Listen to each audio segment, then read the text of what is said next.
Hi folks, this is Don Neuen, wanting to share with you the fact that my textbook on choral techniques, methods, and conducting is coming out in a revised edition, and it's with the wonderful publishing company, GIA, whose work is far superior to the first edition and for less cost, which makes it really applicable to conducting classes, choral techniques classes, as well as the individual.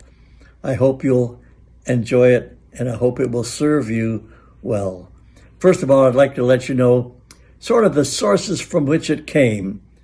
My background, which is the foundation of it all, was in everything from middle school, high school, collegiate, opera, major choral works with orchestra, chamber singers, and even 3 universities show choirs. Everywhere you are, I think I've probably been. And I've tried to do it from a very practical point of view of things that worked consistently for me over almost 60 years of choral conducting. Secondly, I want to let you know that it came from extremely generous, kind, caring, professional teachers. The top of that mountain, of course, is Robert Shaw, studying with him from 1960s through his death in 1999. Singing in the Robert Shaw Chorale, being his assistant conductor with the Atlanta Symphony Orchestra and its choruses, and then studying with his teacher, with whom he studied 30 years, Julius Herford, the great musicologist and scholar.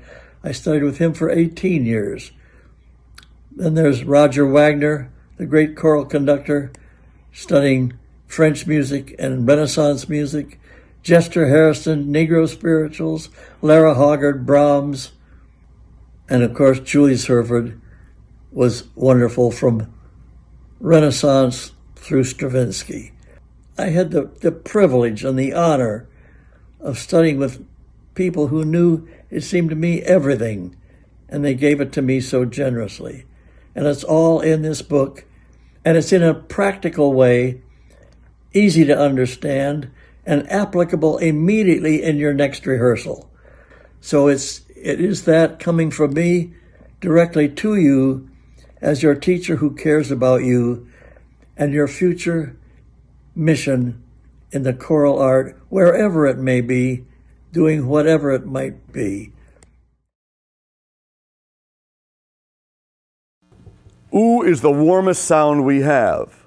And we find that if you will have a little bit of ooh in the E, you'll get a beautiful E. Would you sing ooh-wee, ooh-wee, and flare your lips, remember, vertically, not horizontally, for the E, almost like a German umlaut, ü, but not.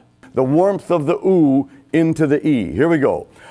Ooh-wee, ooh-wee, ooh-wee. That is a beautiful sound. And when you sing ooh, by the way, the lips have to sort of form a megaphone. Now, take that ooh-wee and flare this way for E. Ooh-wee. That's great, and that E vowel is about 30% bigger than the one we sang a second ago when you were doing it well.